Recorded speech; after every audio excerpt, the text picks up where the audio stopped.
अंदाजे 5 कोटीच्या वर गेलेला आहे मुरुम चोरीला। या असे अधिकारी सस्पेंडच केले पाहिजे, कारण की इतकं मोठं शासनाची चोरी होत आहे। याचा पाठपुरावा मी गेल्या वर्षापासून पाठपुरावा चालू आहे। श्रीगोंदा तालुक्याच्या ज्या तहसील मॅडम त्या सस्पेंड झालेल्या आता।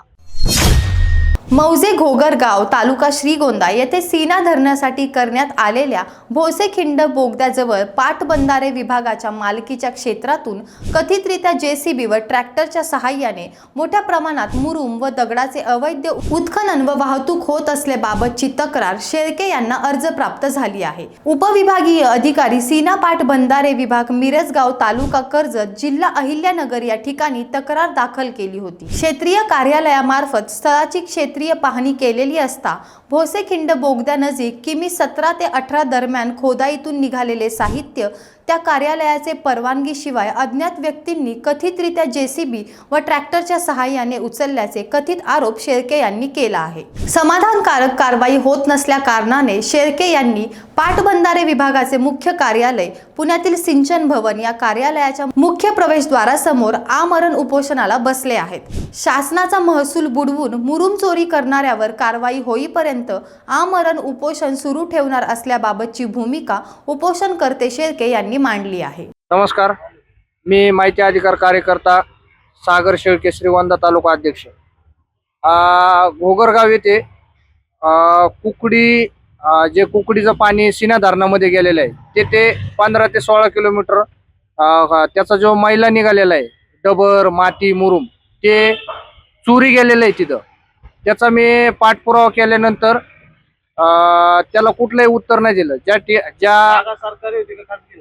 ती जागा सगळी सरकारी जागा आहे आणि तिथं जवळ अंदाजे 5 कोटीच्या जवळपास त्याच्या पुढं पण मुरुम चोरी गेलेलं आहे।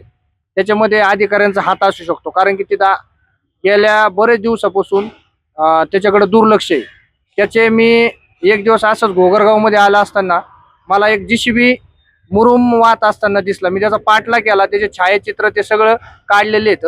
आज बोर्डला पण पाहू शकता तुम्ही, त्याचे छायाचित्र लावलेले आहेत। पण याच्यावर पाटबंधारे खातं का कारवाई करत नाही? कारण की ते अधिकाऱ्यांना वाचवत आहे। आता मला त्यांनी एक पत्र पाठवलंय की आपलं उपोषण सोडण्यासाठी, पण त्याच्यामध्ये त्याचं जाणीवपूर्वक नाव का वगळलं गेलं याच्यामध्ये कुठेतरी संशय दाट। कुणाचं नाव वगळलं गेलं? त्याचा जो आरोपी विशाल शेळके म्हणून, तो इथं फोटोमध्ये त्याचे व्हिडिओ रेकॉर्डिंग इंस्टाग्रामला पण टाकलेले आहेत, युट्यूबला पण टाकलेले आहेत, संबंधित अधिकाऱ्यांना पण टाकलेले आहेत। पण जाणीवपूर्वक त्याला अधिकारी संबंधित अधिकारी आहे त्याचं नाम उल्लेख टाळला याच्यामध्ये। याच्यावर लवकरात लवकर कारवाई व्हावी। त्यांनी मला कारवाईचं पत्र दिलंय, पण कारवाईच्या पत्राला मी त्यांना सांगितलं जोपर्यंत कारवाई होत नाही तोपर्यंत मी या ठिकाणीच बसून राहणार। अंदाजे किती मुरुम गेलाय चोरी? अंदाजे 5 कोटीच्या वर गेलेला आहे मुरुम चोरीला। मुरुमच नाही गेलेला, डबर सुद्धा गेलेले आहे। जे रस्त्याला यूज करते ते डबर सुद्धा चोरी गेलेले आहे।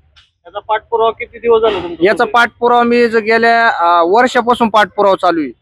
आमच्या श्रीगोंदा तालुक्याच्या ज्या तहसील मॅडम त्या सस्पेंड झालेल्या आता। त्या मॅडमला मी सांगितलं होतं, त्याची सुद्धा माझ्याकडे रेकॉर्डिंग आहे। त्यांनी त्या टायमाला काय सांगितलं, फोन केल्याच्या नंतर आमच्याकडं गाडी घोडा हा उपलब्ध नसतो, तो उपलब्ध करावा लागतो। शासनाने यांना गाड्या दिलेल्या आहेत का घोडे दिलेले आहेत हे शासनाने यांना विचारायला पाहिजे का तुमचे गाडी घोडे कुठं बांधलेले असते। पुढची भूमिका काय आहे तुमची? जोपर्यंत जो विशाल शेळके नामक जेसीबी ड्रायव्हर आहे याच्यावर जोपर्यंत कारवाई होत नाही तोपर्यंत मी इथंच बसून राहणार। नुसता विशाल शेळकेच नाही, संबंधित अधिकारी जे घोरपडे साहेब आहेत, हे घोरपडे साहेब तिथं बरेच दिवसापासून नियुक्त आहेत। मग त्यांनी इतक्या दिवस केलं काय? याच्यावर पण खूप मोठी संशयाची सुई त्यांच्यावर उपलब्ध होत आहे। या असे अधिकारी सस्पेंडच केले पाहिजे, कारण की इतकं मोठं शासनाची चोरी होत आहे। जर घरचेच जर चोरी करत असेल तर मग पैसे द्यायचे कोणाकडे ठेवण्यासाठी?